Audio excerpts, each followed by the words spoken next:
Alright, so, I've been gone for a bit, but I've not dropped off the face of the planet. I'm still alive, I still exist, and I still want to share with you how I feel about music to some extent. So I'm back for the time being to do this casual roundup that I've sort of been loosely suggesting might happen for like ages and ages now. Couple of things I just want to throw out there before I get started. First of all, this will be more casually worded. Also, I'm not going to be covering any records that came out in June or after, because June is where I burnt out on music. Really, really bad. Simultaneously, my mental health was not in a great place. It's never in the best place that it could be, but it really, it hit a new low, I'll say, in June, and it just wasn't something that I could work around. I also ended up getting a job to where I couldn't be listening to music all the time. I was focused on trying to move from Ohio to Colorado, which I've now successfully done. I have my job, my roommates, a place to live, everything is settled, but all of this does mean there's kind of a big, blank spot in the year for me to where I just wasn't doing anything that productive, and I'm gonna try not to dwell on it, because that shit could really wear on my brain if I let it. But anywho, now I'm just trying to slowly start doing the things that I know I love again and maybe explore different things. So I don't know how consistently I'm gonna be uploading to this channel moving forward, but I would like to put out this roundup because I think it would be kind of lame if I only covered 6 records in 2020, assuming I don't end up making a year-end list, which I'm still gonna try to do. But I may not get around to it.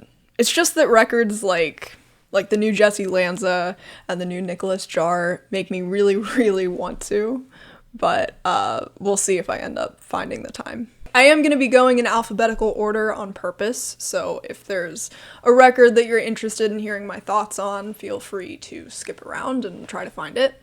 But the first one I'm going to be covering is the 1975 Notes on a Conditional Form.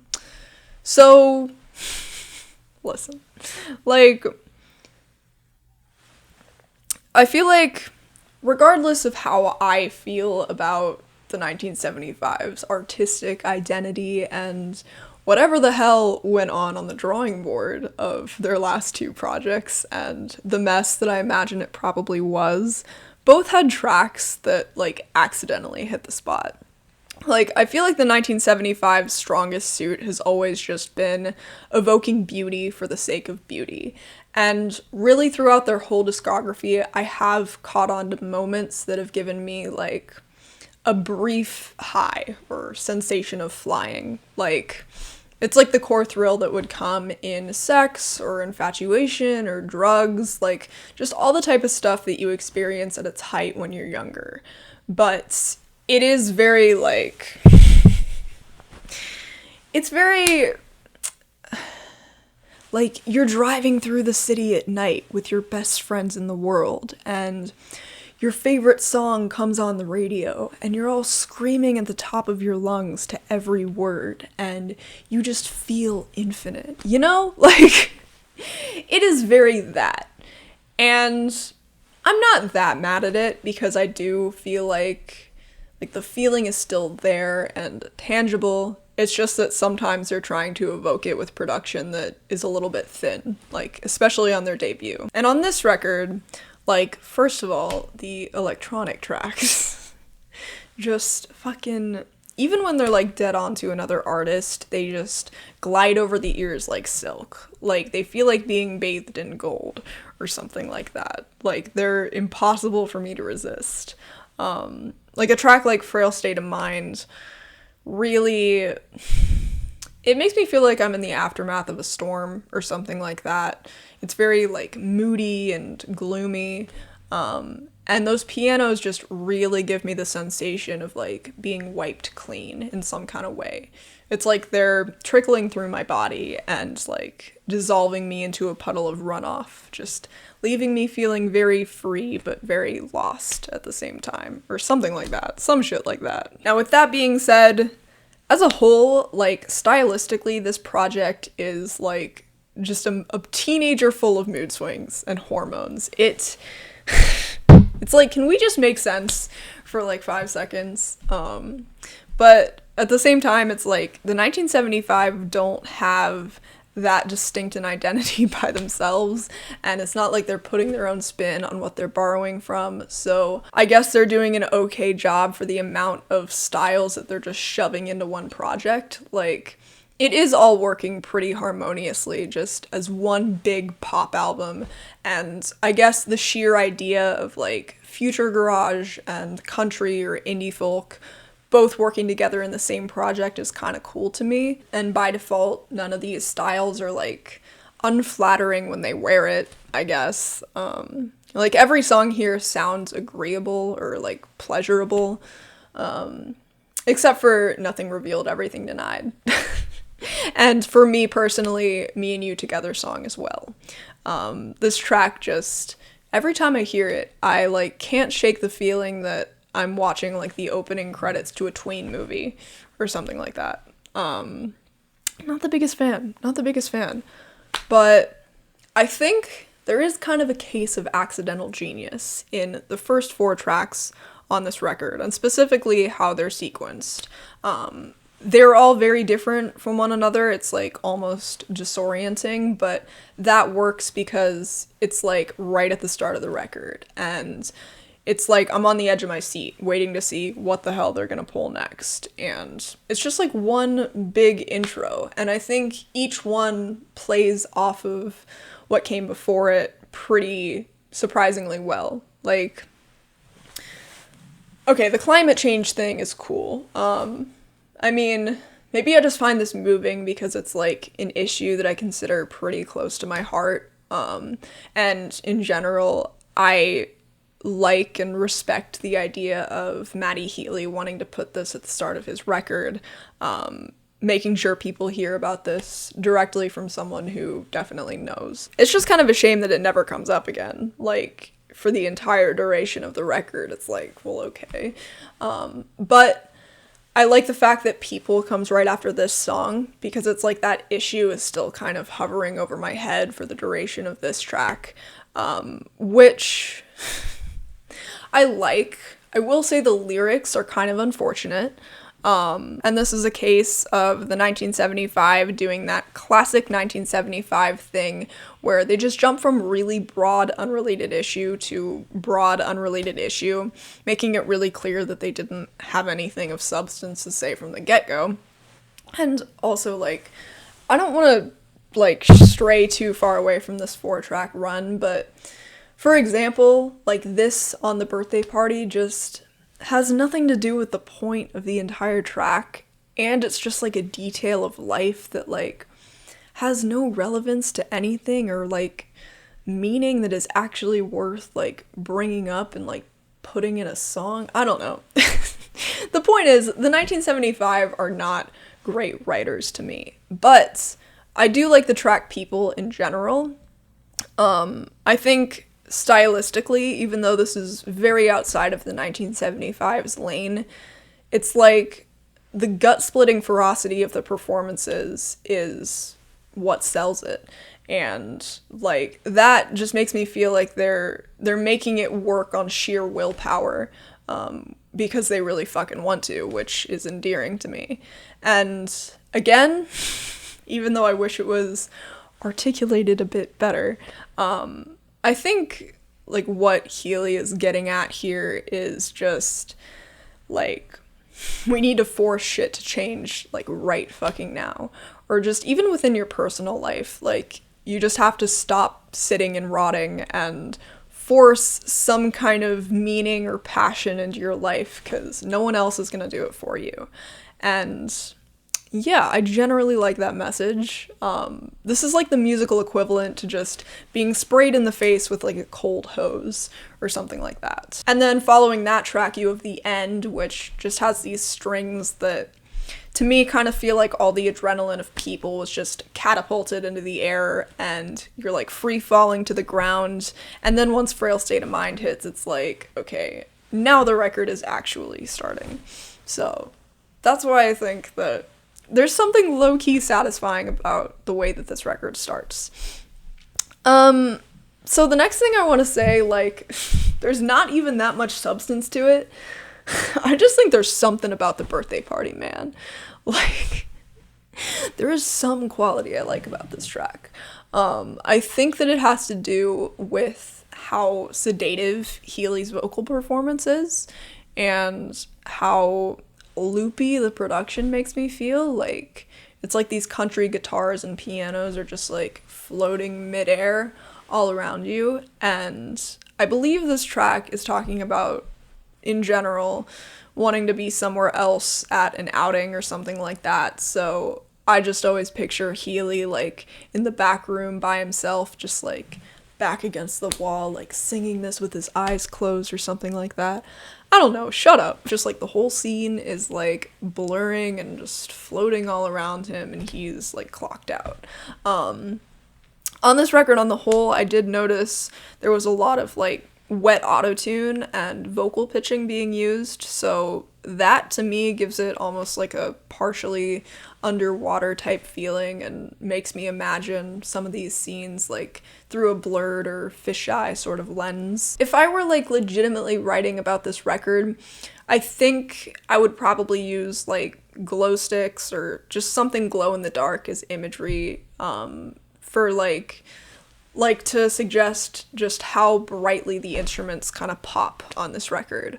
Or I would talk about like just light up signs or like trinkets outside bars and things like that, or in the hallways of bars, just because this record's talking about like going out and shit like that. Now, Jesus Christ 2005 God Bless America is a song.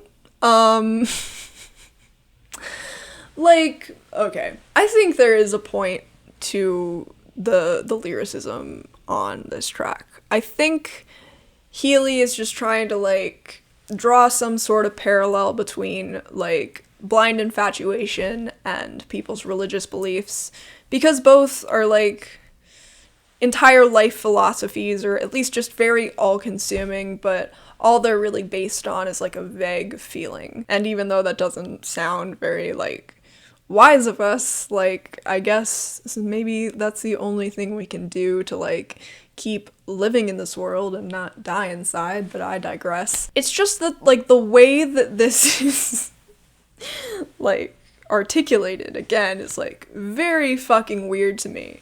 Like, specifically this part, like, it's just like, I assume he is trying to say he wants to be the leaves so that like he's a product of them growing together if they like turn into a tree. It's just like such a fucking weird song to me, because it's like it jumps from like, I'm with this girl, she left my house, now I'm gonna jerk off immediately because I'm so attracted to her.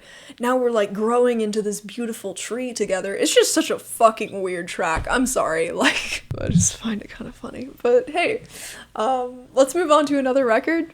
Next up is gonna be 2017 to 2019 by Against All Logic, which I believe in my Synesis review, I briefly described this as like sounding like wreaking havoc inside an industrial furnace, which I want to stick with and put in this video too, because I really liked the way that I said that, especially considering like just the industrially tinged elements of the production and the idea of heat. Like, it just feels like all the instruments on this record are like working up such a sweat to me. And there is some component of house music that puts me into a really like pensive state of mind. Like, it gets me really nostalgic. I don't know if that's something anyone else gets out of house, but it definitely is for me. And this definitely won't be like something that anyone relates to, but it's like I just can't shake this. Every single time I listen to this record, it's like, even though they are sparsely scattered into this, there are instrumental timbres that remind me ever so slightly of something that I heard on 2012 to 2017. And I just remember very vividly where my life was when that record dropped. I would say it felt like just a million things were about to start or grow out of that point in my life. Like in terms of friendships or relationship. I had just started this channel, and now when I listen to this record, it's like I'm just looking at all of the pieces of that. Just everything that's gone, really. And just kind of trying to figure out what's up with all the deadness, the decay that it has left, I suppose. And just sort of wreaking havoc in all of that, like I said. But moving on, I think my favorite track on this record is Faith. This one had to grow on me over time a little bit, but I really, really like it now. I really like that little percussive jolt, the ba-ba-ba. This track also has these just ghostly vocals that come in and coat it very stiffly and suspensefully. There's a subtle little screw twist type sound in there too. There are these just diamond crisp synths that come in towards the end and give the track a certain amount of light, and there are these trickly little pianos in the aftermath. There are just so many things happening in this track that seem like they could clash with each other, but actually end up just complementing each other in this very unexpected way, and that's kind of what I like about it. So, another track that I really like off of this thing is With an Addict. To me, the clattering percussion on this song just sounds like almost too tense for its own good. And then there are these slippery synthetics on this song that almost sound like they're recoiling from something or like reacting to some sort of trauma. And then there are synths on this thing that are a lot more sedative and luminous, and of course you have the repeated With an Addict and you don't stop, which just feels super weary and lethargic as they progress. And to me, the whole track really just reads as being completely wiped out by something. And yeah, really recommend giving this record a shot if you haven't already, if you're into electronic music. Although, if you're into electronic music, I cannot see why this would have passed you by. So yeah, let's talk about the new Algiers record now. I don't think I was quite as disappointed in this thing as a lot of people that I saw talking about it online were. To me, it really all just reads as like slowly watching and waiting for the world to just crumble into pieces. And in a place that's like totally outside of hope for change and a little bit removed from reality. Like, there's definitely a sense of doom and apocalypse to this thing. It's just not shoved in your face, but you can tell it's there. And it's like slowly sucking you in and like turning your insides to cement, or maybe it's like just the whole world around you was just set on fire, and every second that it burns seems to last a lot longer. The lyricism on this project is definitely ambiguous, and I know that that can be used to describe really like any lyricism that is somewhat vague, so maybe it's not the most useful descriptor, but I think at least the vocabulary and the imagery is decent, even when like the core point being made is kind of surface level and trite. But I like to think that they didn't approach this record trying to make some sort of grand political statement. In terms of the sound of this record, you do have these cold, bony, or bare bones electronics. I think the drums and bass and synths all feel kind of tightly clenched and confined in some sense. There are these fizzy or buzzy bass textures on this thing that I quite like. And I just think little touches like those drums on Hour of the Furnaces that sound like they just have all of this steam or smoke rising out of them are actually very effective for just what the track is trying to communicate. I think the guitars and pianos on this record are subtle, but actually do carry such a sense of doom with them. It's like they just ring out into oblivion or something like that. Its whole existence is just quiet but cryptic, and I feel like I can appreciate what it's got going on for what it is. Next up, I want to talk about this new Andrea record, which I feel like in order to most accurately explain what I get out of this thing, I have to just kind of talk about ambient techno in general for a second, because honestly, I'm biased towards it. Something about it just makes me feel so cleansed and renewed and like unrealistically balanced. It's like everything in the world is just exactly in its right place, and every emotion makes sense and complements all the others, and there is no disconnect between what you should feel and what you actually do feel. Like, first time I heard LS September, for example, all I could picture is like what it would be like to actually know the love of my life and like lay on top of them or some shit. Some shit like that. Some corny shit like that. And I think maybe this record channels that feeling so effectively because of the ambiance. Like, it is just so vast and excessively euphoric. It feels nearly boundless, and it gives tracks a sense of spatial depth, or they're like full body experiences. And it also gives tracks like something of a spiritual quality.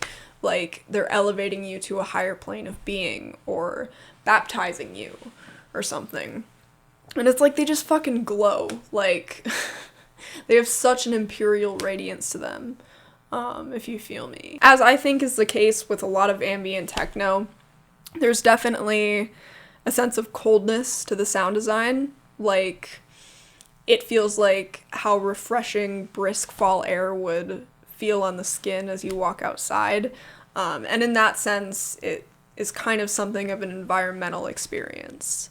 I think the breakbeats on this record have a timbre that do something very specific to me. Like, obviously you have these swift, fleet-footed whacks, but it's like they have a certain clink to them. Like, they're utensils or coins hitting something, and wherever they are is like really dirty or filthy, like the drain of a kitchen sink or the bottom of a well or something like that.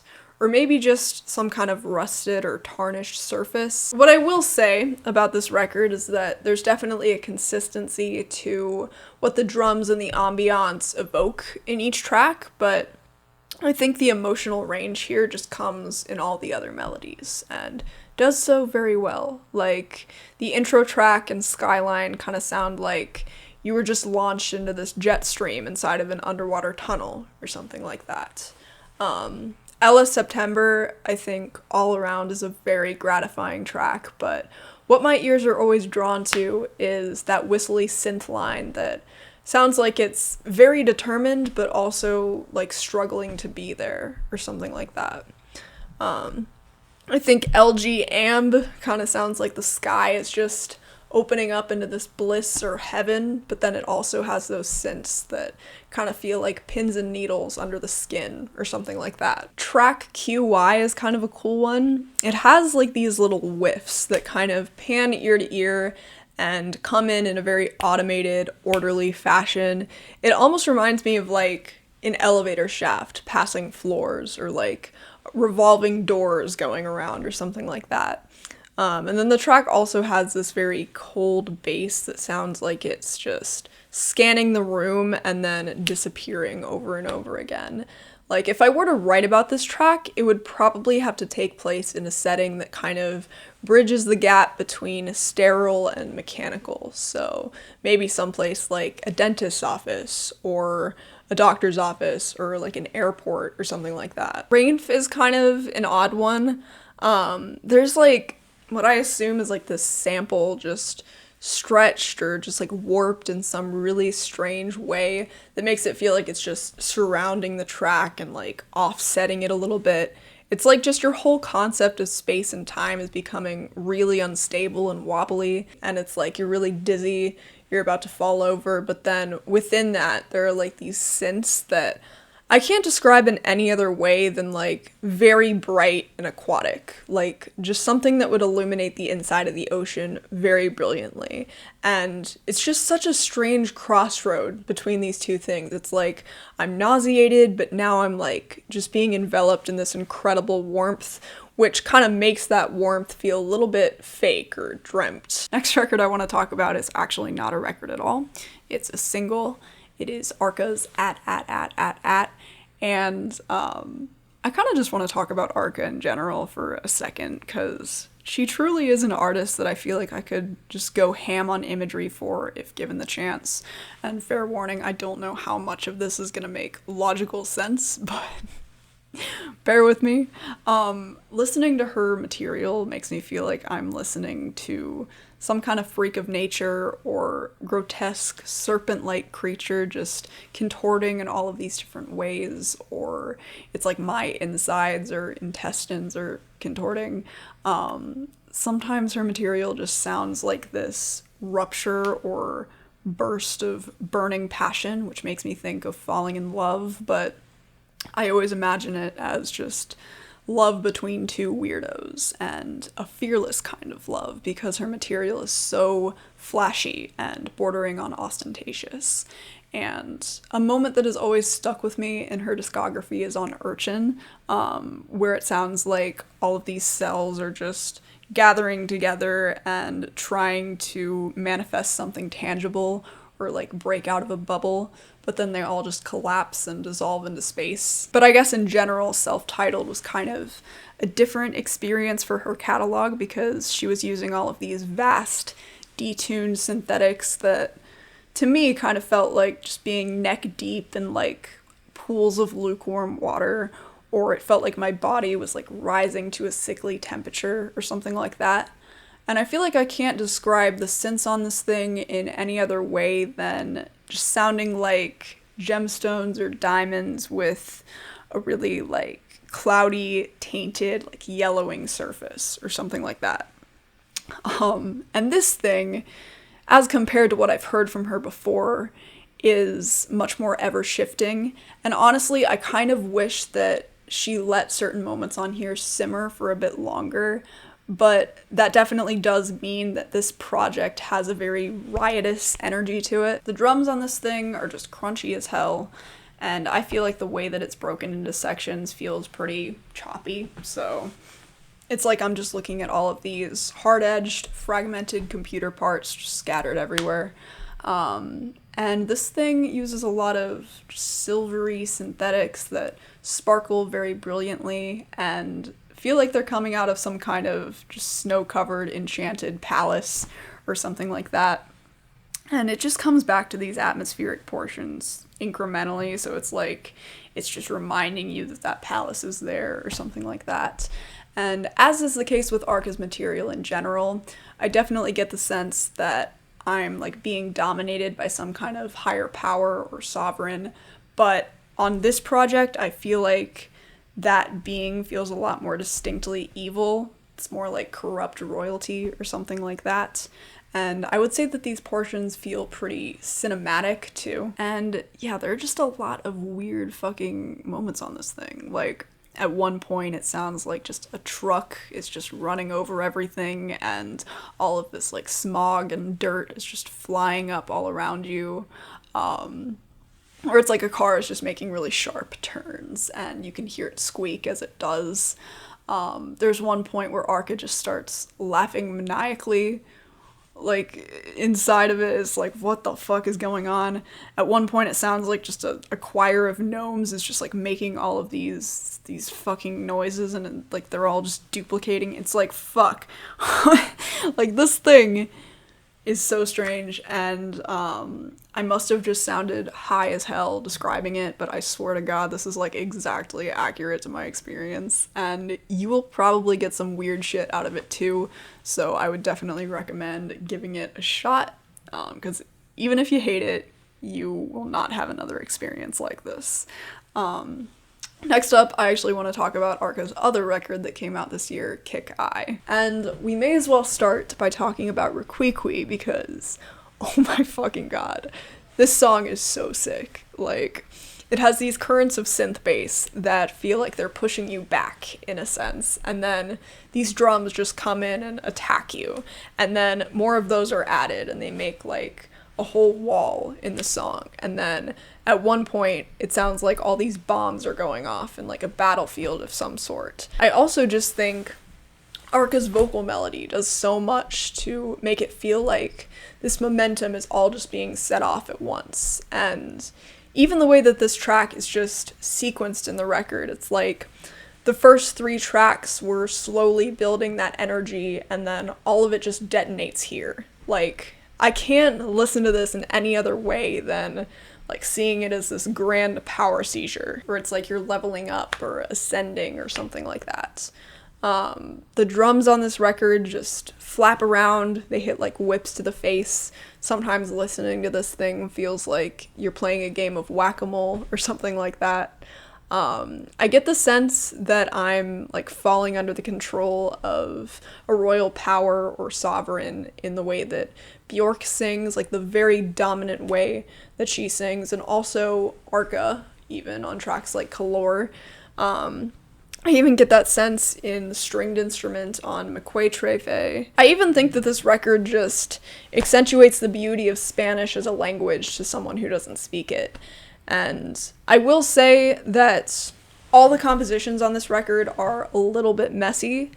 Most of the time that's okay, it just means the tracks feel a little bit loose and spontaneous, but it can get a little bit excessive, like on Afterwards, for example. This is the track with Bjork's very vast vocal melody on it, which kind of echoes out a little bit into the track, which I think is a really nice touch. And this track has all of these shoe squeak and leaf crunch-esque sounds, which are pretty nice, but it is easy to just feel like it's a pool you're just drowning in. And sometimes if there's no gripping sound play to sort of even things out, it can feel a little bit excessive as well.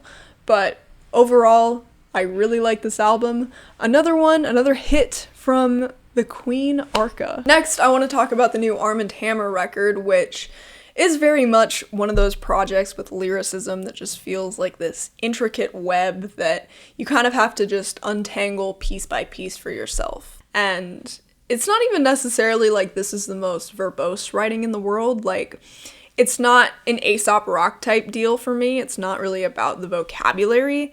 It's more the imagery and the way that words are just arranged within sentences. It's like it's just designed to make your head go in circles. It's perplexing in a good way.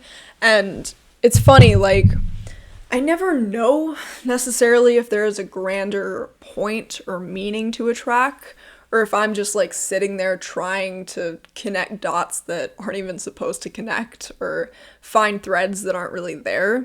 Like, this may just be a lot of imagery, like just snapshots of gritty protest streets, more about showing than telling. And it's just interesting to me, like, what's happening cognitively as I try to like pick lyricism like this apart. Because I feel like I've figured out that the best way to go about it for me is by just completely letting go of my need to like pinpoint an exact answer and just letting in every natural thought I have. And when I think I understand a small part of a bar, just like holding the thought there and trying to think about the next bar in context of that. And I feel like by doing this, I always arrive somewhere. It's just that sometimes it's kind of shaky, but an album like this is really all about the theories anyway, so. Leopards is a track that I really like off of this thing because everything that I was pulling from it just seemed to line up really exactly. The beat on this track has a rock sample that to me sounds pretty distinctly mean and threatening. And I thought I was catching on to this running idea of like people unapologetically acting in their own self-interest, and really where that lands society as a whole and how it can damage it when taken too far. And I could be overthinking this one, but the line, "it takes blood to be a man," kind of stuck with me because it's like, yeah, of course, we're made up of skin and bones and blood, like, that's our anatomical makeup. But at the same time, there could be, like, a double meaning here to suggest that because we're a lot closer to just acting barbarically than we, like, consider. Like, we're literally on the edge of savagery because we are human beings. And I think a lot of pieces of this track are pointing to people who pretend to care about your struggle or want to fight for you, but then when shit hits the fan, they're not around. Like this idea of performative activism. Like with lines like, "I ain't ask for you to talk to me nice, but go silent when shit really ain't right." Or crocodiles and snakes showing teeth at the masquerade. Because it's like, people are snakes, you're at a masquerade, people are pretending to be something they're not. I think this record does generally seem to come back to just this idea of the amount of willpower it takes to continue to fight and be an activist when things get especially bleak. Like on tracks like Charms and Pommel Horse and Flavor Flav and Bitter Cassava, for example. And the beats on this album are just like so fucking weird and anomalous. It's like, I see how they could rub you the wrong way. Ryan Leith of Not Real Music, I'm thinking about you right now.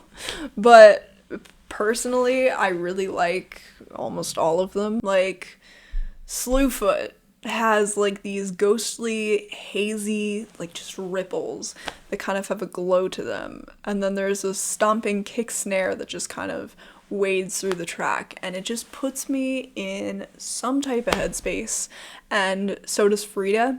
I think Quell Chris's very stuttery, lethargic flows just sound perfect over the sleepy pianos and the beat. And yeah, really love this project, but I'm pretty confident in saying that the observations could just go on endlessly here because this is just such a complex piece of art, but I'm gonna have to move on somewhere. So let's talk about the new Backwash tape. God has nothing to do with this, leave him out of it. Which, as like a whole piece, I kind of see as Backwash just diving a little bit further into the deep end when it comes to her mental health. Just enough to find some kind of sick empowerment in it, because she's a lot closer to doing that than pulling herself all the way out of the situation. And it's almost like her entertaining the idea of just adopting bad karma for real and just letting her brain go in the reverse direction. And you could probably make the case that it's clever how that kind of overlaps with the satanic qualities in the production, in a sense.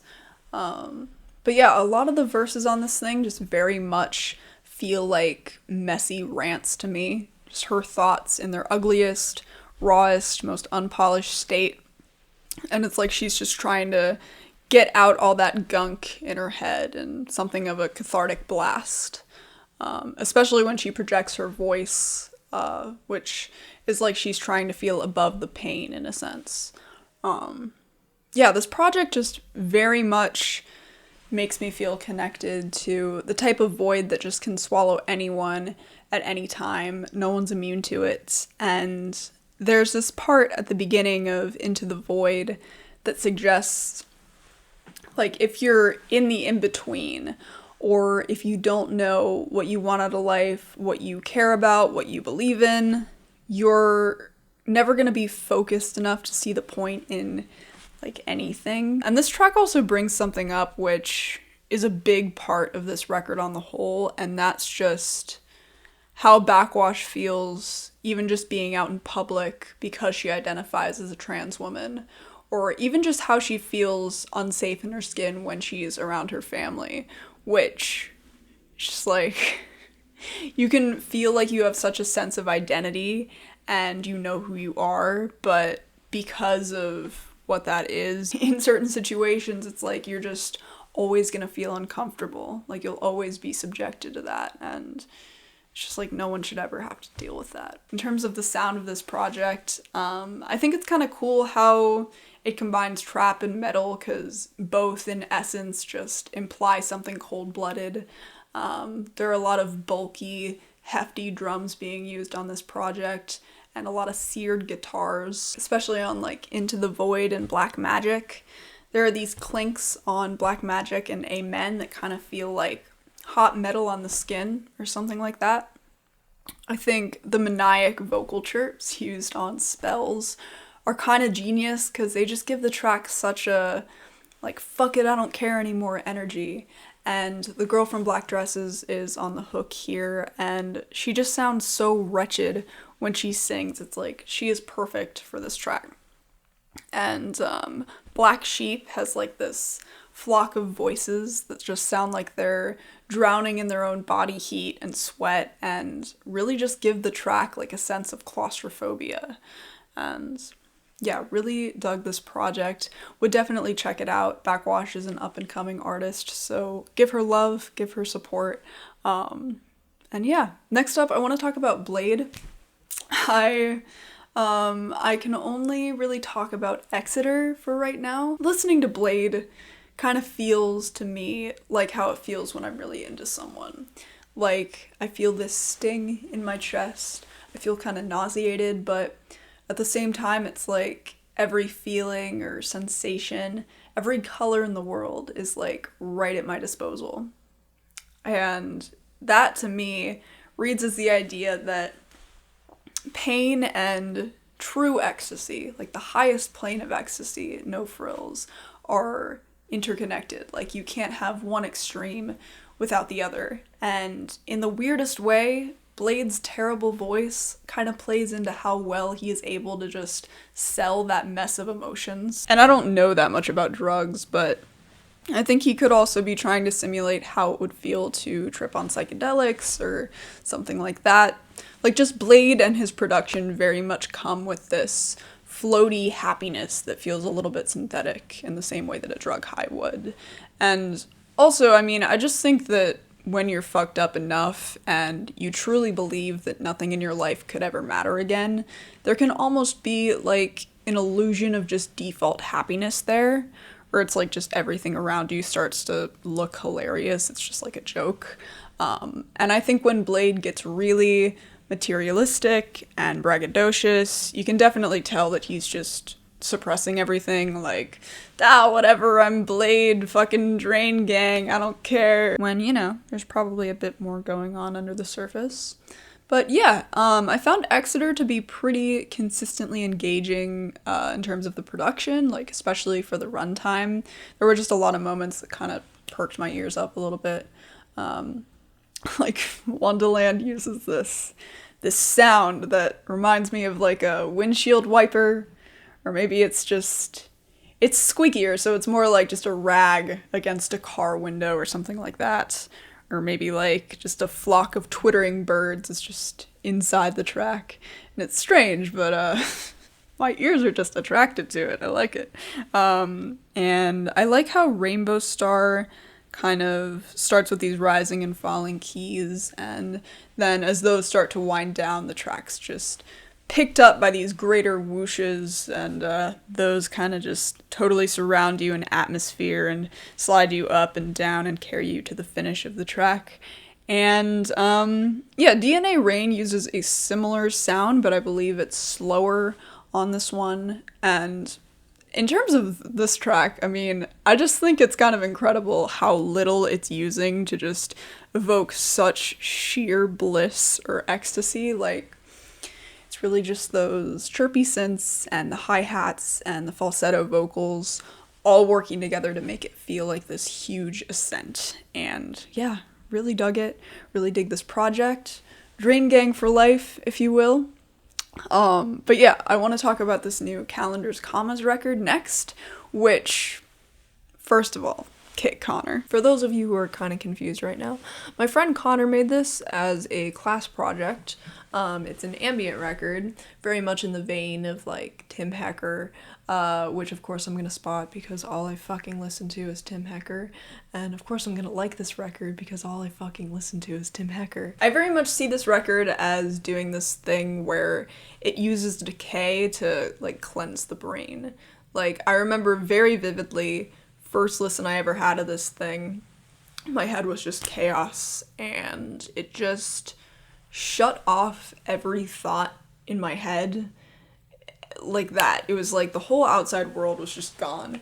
And yeah, I would say it feels like a pretty environmental experience. Like, it feels like you're in a wide area of space or something like that. And I think my favorite track on this thing is Domino Skyscrapers. This track, I get a very like oceanic or just ocean floor type feel from the synthetics on this thing. But at the same time, there's like just this droney guitar just being rammed into it, and everything surrounded with this crackle, which kind of feels like crushed up stars all around you or something like that. Very much dug my time with this record, and I would say if you're into ambient music, you might as well give it a shot. It's not like the most urgent record of all time or anything like that, but it's also not trying to be, so that's cool.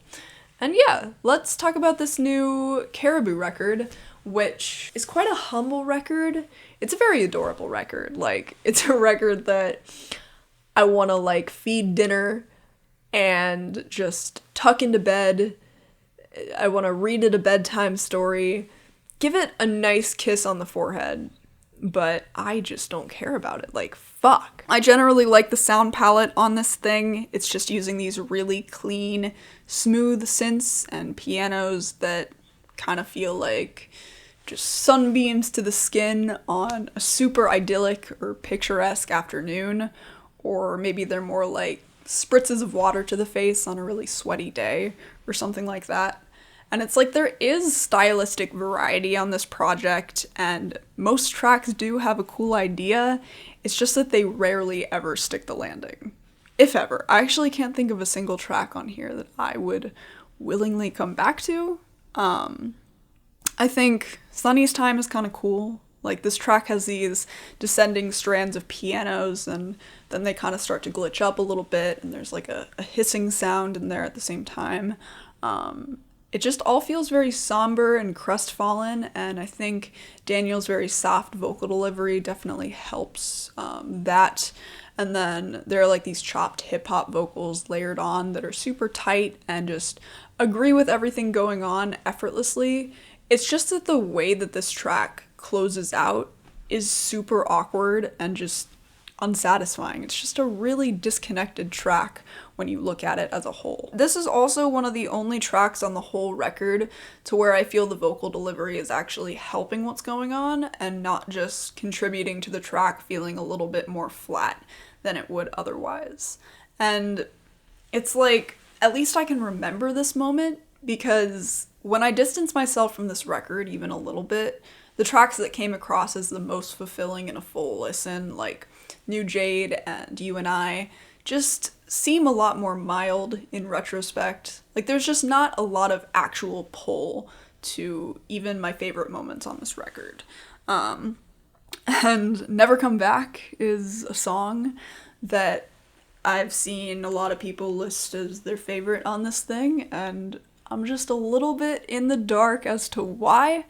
To me, it's like, I get that this track is playing it super straight on purpose, but I just get nothing out of the groove. And it's like every instrument that it's using sounds really bland to me. I kind of just get numb to it like a minute in, and the hook is a little bit weak, and by the end I kind of just want to punch those little pitched vocals right in the face. Like, I just don't see what about this track is making people just foam at the mouth, but hey, follow your dreams, whatever, fuck me, right? It doesn't matter. Let's move on to the new Car Seat Headrest record that came out this year, Making a Door Less Open, which I just want to talk about Car Seat Headrest in general for a second first. I feel like they really accurately embody just all of the ugliest parts of depression. Like the way that you lose time and the way that you lose your ability to just develop a personality or a sense of identity. Just the way that you're unable to grow as a human being, and how you can feel soggy in your own body and everything around you can start to just look really gray and murky. And I understand that Will's vocals sound aloof and disinterested to communicate that, but honestly, I think with instrumentals that are this tonally bland, the band needs to do something more to just make up for the lack of color in their music. Although I guess if I'm being completely fair, sometimes I do feel like the instrumentals are dynamic enough and have enough just emotional charge and warmth and humanity to them to help it pass. This record is an alternative dance record, so they're using synthetics this time around, which is cool. It's just that in terms of timbre, this whole thing is like so cold and lifeless, and it's not like Will's vocals or the lyrics are doing anything to help make up for that. And it's kind of a shame because it's not like there aren't technically substantial arrangements here. Like, there is muscle to this project. It's just that, like, it was just left at the bone and that's it. And that's not that enjoyable to me. It did fall a little bit flat on its face for me. But hey, I hope that Car Seat Headrest continue to make music the way they want to make it, and hopefully are happy doing so.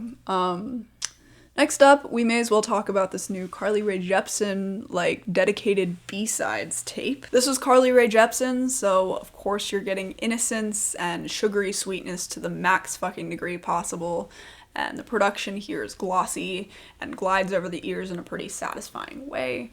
I feel for a B-sides tape, there's a decent amount of variety here. Like, you have a nice helping of synth pop and dance pop. You have a little bit of disco, a little bit of R&B. There's that techno beat on the first track, and I think it all runs pretty seamlessly. The first track on here that I want to talk about is Felt This Way. This track is really straightforward and subdued, but it just works so well. It's just fleece soft, or just a really pastel kind of track. And I especially love her very faint vocals in the chorus and the way that they kind of fade to a whisper when she says, "How can I stay away?" Yeah, really love that one. Really love Heartbeat. Oh my god, the instruments on this thing are just so exquisite. You have the fine slice to the drums, and then these spine-tingling keys that kind of climb up the track and whirl around and kiss it. And I especially love the line on this thing that is, "I don't want to tell you anything about me because everything about you is speeding up my heartbeat." Just genuine admiration, man. It's rare, but it is really valuable. So hold off for the person that makes you feel this way. I kind of dig how just fearlessly cheesy and jubilant Let's Sort the Whole Thing Out is. When I listen to this track, I just feel like I'm hearing an adult that's actually figured themselves out, just really excited to dive headfirst into real love. And yeah, it's badass. And then Fake Mona Lisa has the line, "Don't know how to swim, but let's breathe underwater." And even though this is referencing a more casual thing, I just love the idea of two people knowing something is gonna be pretty hard, but just saying, "Hey, you know what? You're worth it to me. Let's do the impossible together," essentially. And then the closer on this thing, "Now I Don't Hate California After All," is nice. Whatever the substitute for the percussion on this track is, it has a super just burnished finish, and it definitely also gives the track a sense of just fluidity. It's very organic, and then the pianos on this thing just kind of feel like being lifted up. And yeah, the track truly does feel like a soul rinse, and I love it. I also like the way that the opener builds up, and then the way that the beat kicks in, it just starts the record off with this very confident vigor. I kind of like the synth funk-esque, paintball splatter bass on This Is What They Say. And I really like how just victorious sounding the chorus of Solo is. I don't know, this is just the type of shit that I need around me as much as possible, because honestly, being alone kind of slaps. Next up, I want to talk about the new Charli XCX record, How I'm Feeling Now, which this record's cool because everything that is appealing about it is like super obvious on first listen. All of the instruments are just like thrust in your face, full force. All of the details are just right there, and the progressions are very careful and fulfilling. And this record is cool because it's like, I feel like you could show me some of the instrumental layers just isolated out of context, and I would probably react like, how the fuck are you gonna make that work? But it always does. Like, it is so seamless and just mind-boggling. Of course, it's using this very clamorous PC music production, just this blaring electro pop and sort of EDM type timbres. And I would say that even though the production is very dynamic and active, Charli's vocal melodies are a lot more hypnotic and repetitive, like even bordering on numbing, which definitely helps her sell this whole droid girl character thing she has going on. As do the effects on her vocals, and I would say that those and the squeakiness and the gloss finish to some of the instruments on this thing almost feel like they have like an iridescence or a rainbow glare on their outside edges. The drums on this thing just rattle and stab you, like they're very threatening. I like how on 7 Years they kind of sound like these just fine slits or etches into the surface in all different directions. I think some of the instruments on this thing sound like they would just shock your finger if you were to touch them, like those springy synths on Claws, for example.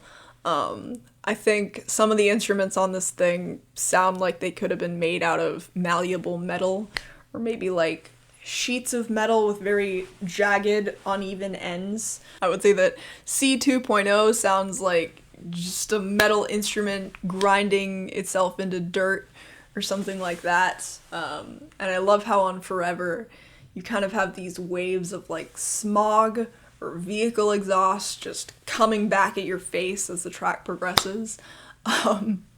It's like you're just, I don't know, the track's just like being bulldozed and you're just surrounded with this dirt. And there is definitely just a dirtiness to the production on this record in general, but then obviously Charli is coming across as very fearlessly girly and feminine, and you have these flowery, sparkly synth timbres here and there, like I would say they're all over Detonate, and these things just balance each other out, and it's kind of cool. Also on Detonate, I have to mention that those like twitching, creaky vocals are so sick. They're another one of those things that I just feel like are made of like melted metal in my head. They're just super satisfying. And I also love Pink Diamond as the opener to this record because I feel like it sounds like you're just plummeting face first into it, and I think it's sick how this track is about camgirling and comes with this alpha energy. Like, I just think it's super unique and yeah, just really sick. And of course you have this running theme throughout the entire record of how Charli's feeling in quarantine, so this is like the most 2020 record that has ever 2020'd. And then there were lyrics on this thing that actually cut really deep for me. Like, on Detonate, she suggests that it's almost like her instinct to try to find something wrong with the relationship she's in, like with lines like, I build walls in my sleep, I can't turn back, almost suggesting that it feels subconscious to her. And then I thought it was interesting how on Enemy she suggested that the closer you get to someone, the more potential they have to feel like your enemy one day. It's like, as fulfillment escalates, so does risk, and it's just a little bit ironic, but true. And Forever just completely ripped me up. Because the way that I read this track, it seemed like she was framing the situation like she was 100% sure this relationship had to end, and she was completely out of options and couldn't rationalize staying anymore. But at the same time, she was still 100% in love with her boyfriend, and the way that she uses these just very blunt and extreme statements to express that on this thing just cut really deep for me. And specifically the line, "It's time to drive this car up off the road," just, messed me up. But yeah, really love this record. It will definitely make my year-end list. And yeah, moving on, I want to talk about the new Childish Gambino record, which is a thing. Why is this record like so adamant on like not having an identity? Because it's not the worst thing in the world. It's like there are definitely moments on this thing that I can appreciate. It's just really hard to do so in a full listen because, like, when I approach listening to records in full, the first thing I do is try to grab onto some sort of theme or objective or, like, genre that just is consistent or mostly consistent throughout, and that's how I'm kind of able to spark other thought.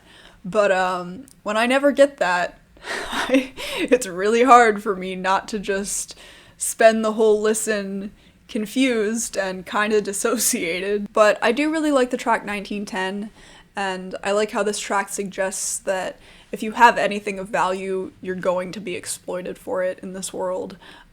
Like just the way that Black culture constantly is. And essentially, no matter how successful you are, people are always going to be trying to take things from you. And I really like the very hefty drums on this thing, and the elastic bass, and the way that those things form the central groove here. I think it's poppin', I think it's sick, and yeah, just not my favorite record in the world, but it is what it is. I just probably won't ever think about it again. But yeah, I think I'm gonna cover just the rest of the records in separate videos because I assume at this point this one's getting pretty long. Thank you for watching, and I will see you soon, whenever I get around to the next one.